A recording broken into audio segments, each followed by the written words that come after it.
What's up, Earpers? My name is Alex and welcome to another recap video. If you guys are new here, let me just give you a quick rundown of this video, what you can expect. I'm going to be recapping the video, as you can expect, the episode, as you can expect.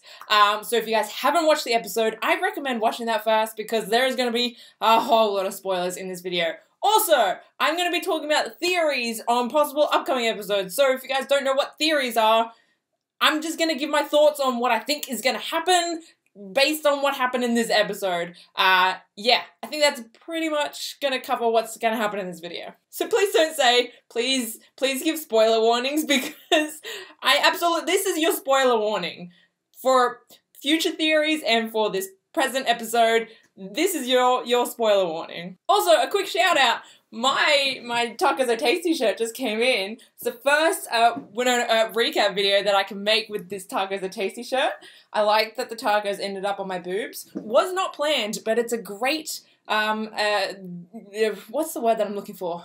Great surprise that happened. So if you guys want to go check that out, there is a link in the description to this shirt that you guys can go purchase if you wish. But with that being said, let's get into recapping this episode because my god, what an episode!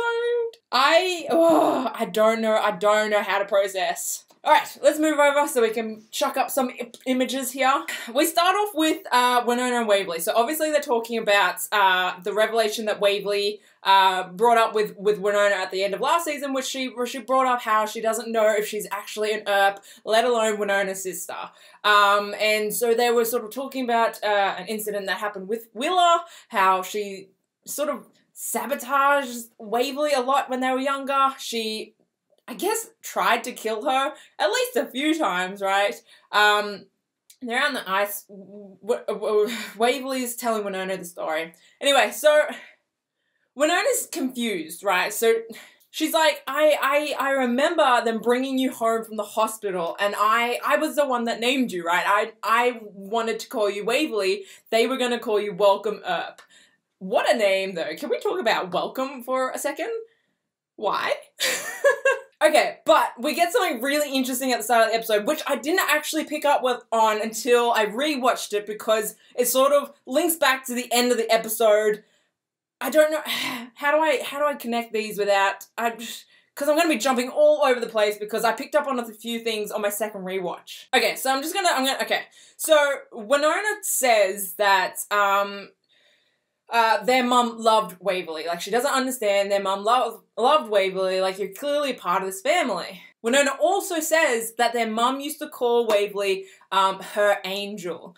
This is important because of what happens later on in the episode. And it's why I didn't really pick up on it on the first watch because there was no, like, connection to the word angel. But watching the episode, angel is a huge thing in this episode. So this is where I want to, do I talk about it here or when, no, we're going to move on. We're going to go through and then I'll talk about theories at the end, I think. Maybe, probably not, but we're going to continue on. But just, I wanted to note that Wynonna says that their mum did call Waverly their angel or her angel. Ward, the dad, wasn't so connected to Waverly, but the mum was.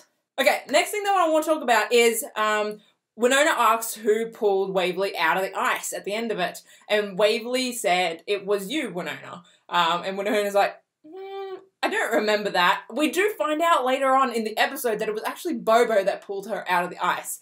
I'm curious, does Waverly know it was Bobo that pulled her out of the ice and just said it was Wynonna? I don't know why she would say that. Or is there another reason why she said Wynonna pulled her out of the ice? I don't know. I don't know. That just seems so strange to me. Yeah, I don't know. Okay, so we jump over to Doc and Rosita. I tell you what, I ship everyone with everyone on this show and I hate it. I hate that they're all so goddamn shippable. I love Rosita. I'm not gonna lie, I really like her. I know nothing about her, but I like her. She's really hot. I'm just gonna put that out there. She's really hot. And I like her. But Doc sort of encourages her to connect with the Earp sisters, I guess. And he talks about, you know, he promised that he was going to protect her, but if something were to happen to him, you know, he would like to know that the Earp sisters were there, I guess. So I guess, like, he's kind of encouraging Rosita to befriend the Earp sisters, I guess. They're obviously all connected. Doc being the possible baby daddy of Wynonna's kid, and Rosita now sleeping with Doc, and it's just, there's a lot happening. But also, like, my heart, because when Doc said, you know, in case something happens to me, he obviously knows that he's sick. And he did mention that he was going to, I think, the Salt Plains, right? And I guess to just double check that Constance is still buried out there, which, you know, we all know she's not. She's now dead, and that has caused all sorts of troubles for Doc. And I'm assuming he's now mortal, because I'm assuming he's now sick, considering he was coughing in the last episode. Next, we have JC taking Wynonna. So Wynonna went to her ultrasound, right? To get sort of a checkup. Turns out she's only like a few weeks away, which in my mind, I don't know how that adds up, because like, she couldn't have been that far along when the demon found out, right? She wasn't showing. And then there was a time freeze, but that was only for a month, because Tucker said they were frozen for 4 weeks. So that was only for a month, and now she's only got a few weeks left. I'm not sure how that happened. We're just gonna go with it. Anyway, so JC takes Wynonna after she leaves. And Dolls is freaking out because he's like, there's like blood on the ground, and yeah, Dolls is in like protection mode. But we're jumping into like way hot. So Waverly and Nicole are playing some pool. It's very cute. I love the gays playing pool. I cannot play pool for the life of me, but I love watching the gays play pool. Anyway, so Waverly fails at her shot. And Nicole's like, I understand why you're distracted, you know? Waverly's like, you know, because she's got the whole Earp thing in her head, the whole family thing in her head, and Waverly's like, I actually sent in a DNA test to finally rule out, to finally confirm who I am. And Nicole is looking a little sus. Waverly says that the results are going to show up at the sheriff's department, so Nicole will be the first one to get her hands on it. And during this, Nicole's like trying to convince Waverly to just like sort of believe Wynonna, like Wynonna saying that she remembers her coming home from the hospital, so, you know, who are you going to believe more, Wynonna or Bobo, you know, essentially this demon. And so that in itself is a little seedy, but they get into more, Nicole gets into more shit further on in the episode, but we'll get to that. But Waverly was trying to distract herself from thinking about the test results and wanting to get her way hot on, but Rosita interrupts them. I know I'm gonna get in so much shit because people are mad, but I'm so on board, Rosita. I don't know how to word this. Rosita making her way in. Like, don't get me wrong, way hot is endgame, but I love this sort of like this third element that like we get like anyway, I'll get to that later. So Rosita interrupts them and she's wanting to do like a baby shower for Wynonna. She is like, this is a great way to get an in with the Earp sisters. It's a nice fun party, everyone likes a party, and parties I can do. So they end up making a baby shower. They plan on making a baby shower with the illusion that it's going to be nachos, a nacho night, because they love food. The Earp sisters just love food. But now we get into the nitty-gritty of the episode. We find out that JC took Wynonna because he wants to send her out on a vision quest. Vision quest. That is a word. So this is not time travel like I thought it was when I saw the promo. She wasn't actually in that time, though she sort of had a presence near the end, but we'll get to that. But she was not there, you know? She was just observing. Is a vision quest. So there was no time travel. But she goes back to when the curse was actually created to see what is happening, who's involved, what they can do to stop this. She goes back to see it all. And we get to see Bobo before he was killed, before he was turned into a revenant, and he is not the bad guy we thought he was. Oh, I'm not gonna lie. Like, I feel like at season 1, I talked about how good a bad guy Bobo was, right? He was a bad guy, but I wanted him to stick around, and I didn't know why. He's just like a great character. Oh, my heart broke this episode for Bobo. Like, lines are crossed. I don't know how to feel. I feel like I need to like go back and watch season 1 again, like knowing this information, because Bobo is not a bad guy. He's actually like an insanely close friend to Wyatt. He is so close to Wyatt that he would have given his life for Wyatt, and he essentially does give his life for Wyatt. So there's a lot to process in this time jump. We find out who did the Earp curse, who cast the Earp curse, and it's actually Sheriff Clutie, Constance's husband, and also the husband of the 2 widows. So all 3 of them were married to Sheriff Clutie, who actually is a demon. What kind of demon? No idea, but a very fucking powerful one at that. So, Sheriff Clutie, Demon Clutie, cast a spell on Wyatt Earp and his family because Wyatt shot him. So before he went down, before he got buried, he cast this curse onto Wyatt and his family. Now, when he was shot, Constance, who we know, buried him and then planned to seal him there forever. Now, we don't know why Constance wanted to keep him buried. We do know once he comes up, she feared for her life. So we don't know what happened to cause that rift between them, but she wanted to keep him buried because she feared for her life. So to keep them buried, she's the one that cast like the three seals to keep him buried. And so it was Constance, Bobo, and JC who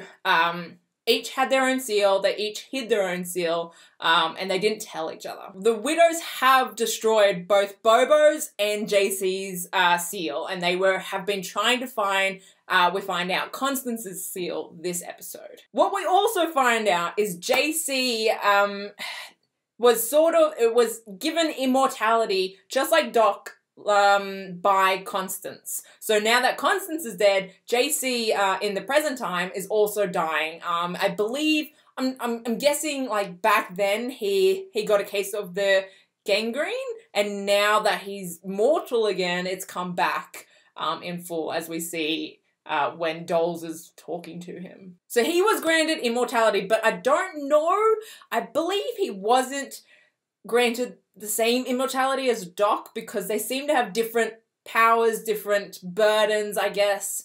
And we find out later on that Doc's immortality comes from the ring. His special ring. We see this in season 1. So that's where his immortality comes from. It also happens to be Constance's seal. It happens to be the last seal that the widows need to break to release Sheriff Clutie. On to the heartbreaking part. So we know Wyatt shot Sheriff Clutie, but it turns out Sheriff Clutie held hostage Bobo, like used him as a shield to try and like not get shot. And Bobo said, just do it, take the shot. So Wyatt shot Clutie through Bobo. That's how Bobo died. Bobo didn't realize that there was going to be a curse. He didn't realize that he was going to go to hell. He didn't realize that he was going to be resurrected as a monster.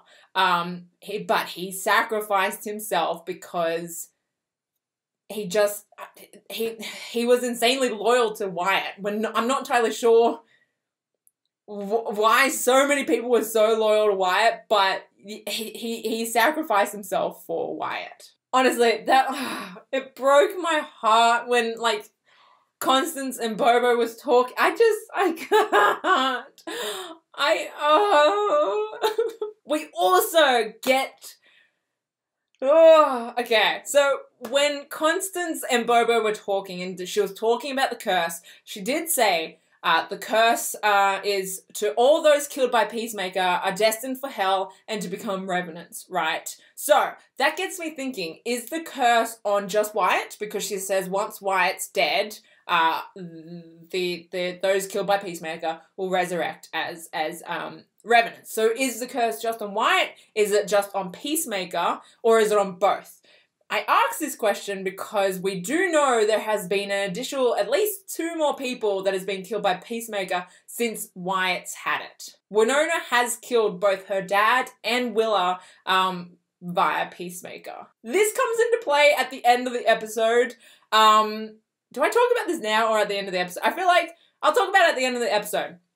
But I guess my question is it a combination of a curse on both Wyatt and the Peacemaker? If so, that's scary for future storylines. Or if it's just a curse on Wyatt, then it doesn't really matter who else has been killed by a Peacemaker after Wyatt, right? Okay, so moving on from the time travel with sort of the vision quest, we go back to Rosita, Waverly, and Nicole. So they're playing Never Have I Ever. Turns out they suck at that game. Waverly and Rosita both drank when they hadn't done something. That's not how you play the game. Anyway, that I don't know why that bugged me so much, but it did. Anyway, so they go to play Pictionary, right?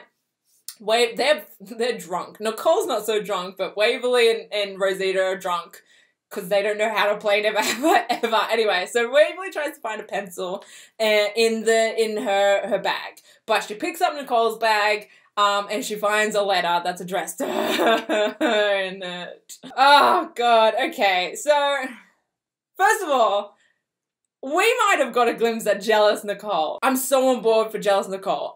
Either jealous Nicole or jealous Waverly is something that I've been wanting for so long, and we kind of got that with because Waverly calls Rosita Rosie. Anyway, so we get a tiny hint of jealous Nicole, but that doesn't last very long because we got some drama happening between Waverly.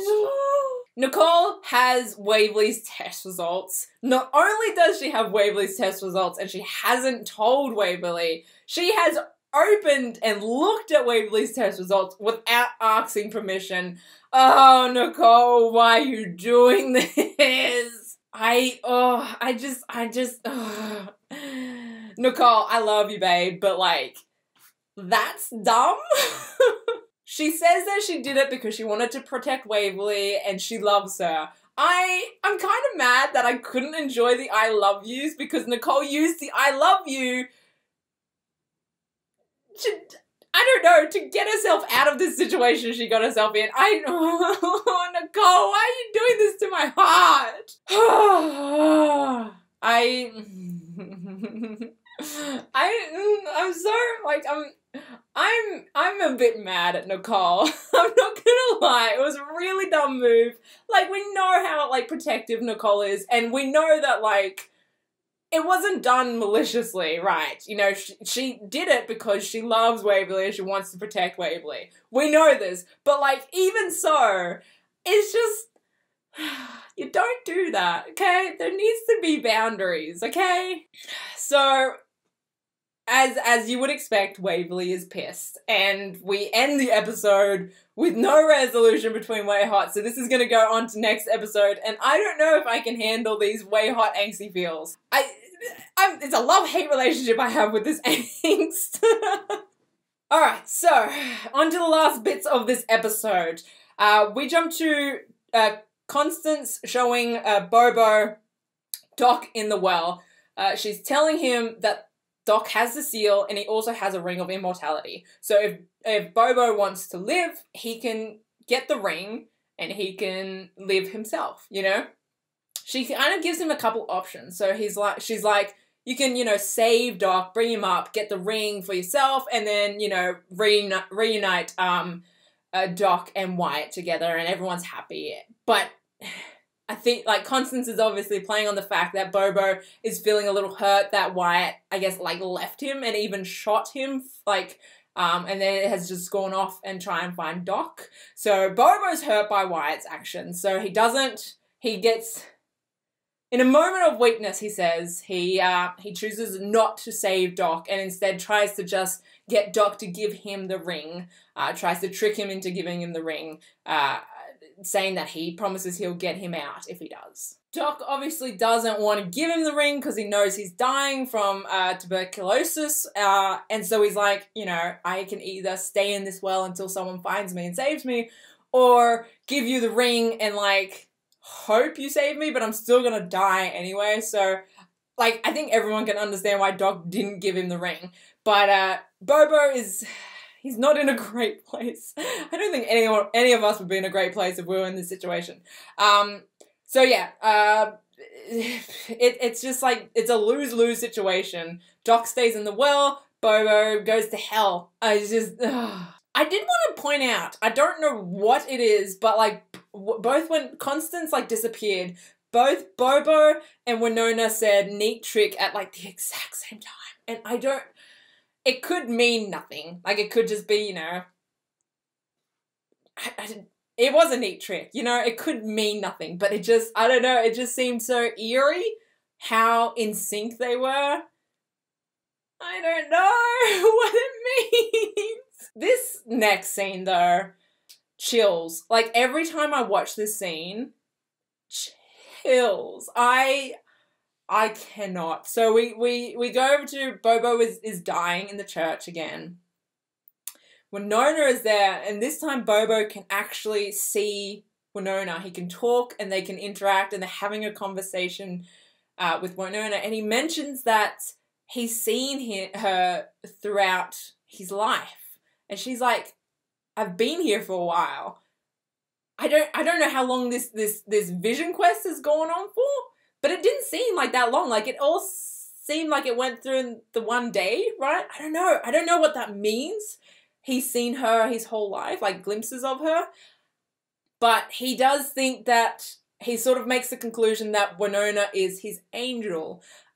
He's, you know, he's looking for an answer to this fucked up situation, right? So Wynonna says that they're definitely going to see each other again. Wynonna's sort of dying, as we know, because the widows have set alight to the church back in the present day, and Wynonna's in there, so, like, she's coughing up smoke from, it's, time jumping is weird. But yeah, so Wynonna says they will see each other again, and Bobo says, if you're an angel, we're going to be on different sides. I can't. These two killed me, this scene. I feel so bad for Bobo. But Bobo was like, it doesn't matter what lifetime, like, who we are, like, he will never hurt her, right? He wants to know what his angel's name is. And Wynonna says, Waverly! Oh! So, like, it was always sort of like a weird, like, question, like, why was Bobo so, I guess, kind and gentle and protective over Waverly in season 1? I don't know, I guess I put it up against him, it, like, being a weird, I don't know, like, he fell in love with Willa, so I was like, maybe it's, like, another weird one of those, but he thought that Waverly was his angel and he had to protect her. I don't know how to process this. But this goes back to my first point about the mum always calling Waverly her angel. How does she know that? Was this just a weird coincidence, or does this sort of connect with Bobo? Like, does she know Bobo? We're going to get onto theories in a second. Just give me one more thing. I need to talk about one last thing before we get into theories. So, we find out at the end of the episode, Wynonna actually dies for like 77 seconds. So she dies and Joel sort of, you know, resuscitates her and she comes back to life. But she technically dies for a few seconds. She technically died. The Earp heir died. So she's like, that can't, you know, that's nothing to be worried about. Yeah, it's something to be worried about. Bobo fucking rises from the dead.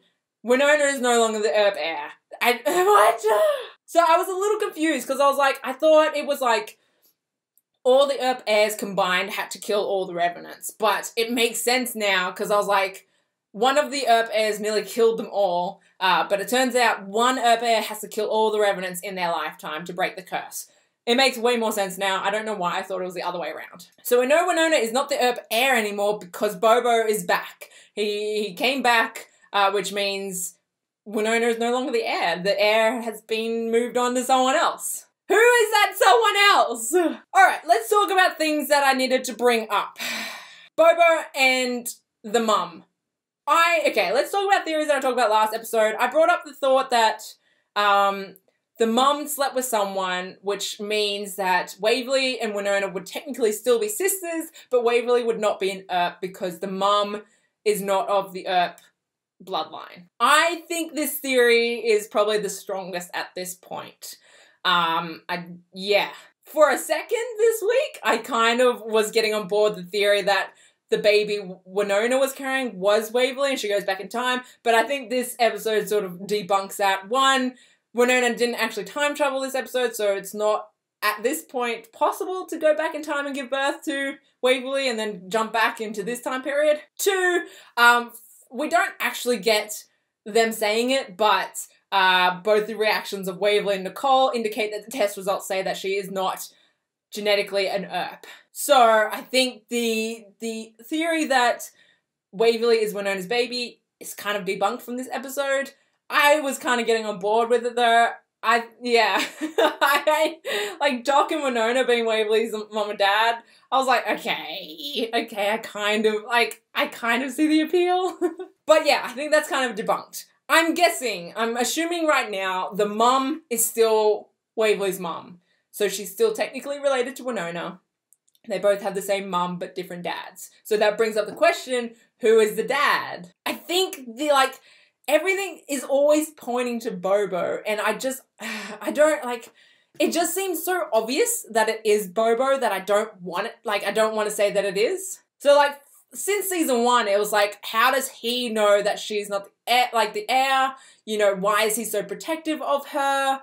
And then he brought up the theory, the thing that she wasn't Earp. So we're like, oh, he's the dad, that's why he's so protective. We now know he's protective because he thinks Waverly is his angel. So that sort of is an answer to that. It could also answer the fact why he knows Waverly isn't an Earp, because he's so protective over Waverly that he probably would have taken notes and realized that, you know, this isn't Ward's kid. I don't know. Also, my other thing that I thought of this week was, if Waverly is part Revenant, she wouldn't be able to go on the homestead, right? Because Revenants can't touch that land. So even if she's part Revenant, I feel like she wouldn't be able to go onto that land. So then that leaves the question, who is the dad if it isn't Bobo? It also brings up a question, who is the mum? Is she just human? I feel like she's not just human. I feel like there's a lot we don't know about the mum that we are going to find out. Also, why does she know Waverly's nickname as the Angel, right? How does she know that?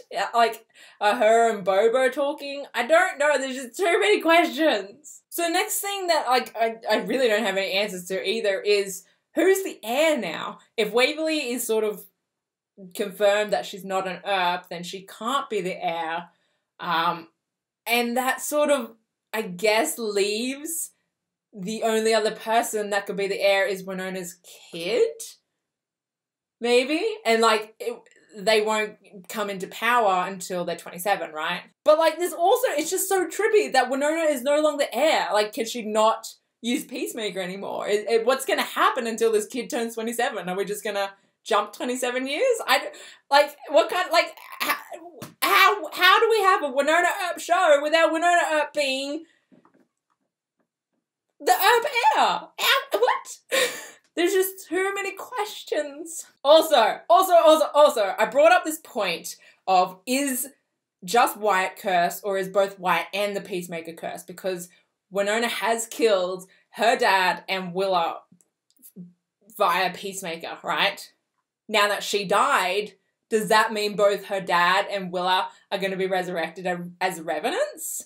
Or is it just Wyatt that got cursed and we're not going to see them again? Though I feel like in an interview, Emily said that we will see Willa at some point this season. So is this how we see her? Is she going to come back as a revenant? What the fuck? There is just, they said the second half of the season was going to be insane. And yeah, it's insane.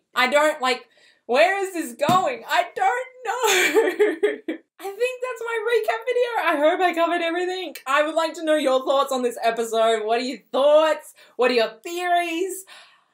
This is exciting. We're getting into some shit here. It's exciting. If you guys would like to see a live reaction to this episode as well, I've got that up on my Patreon. It doesn't matter how much you pledge, you can get access to that reaction video. But I think that's about it from today's video. I will see you guys in my next one. Okay, bye.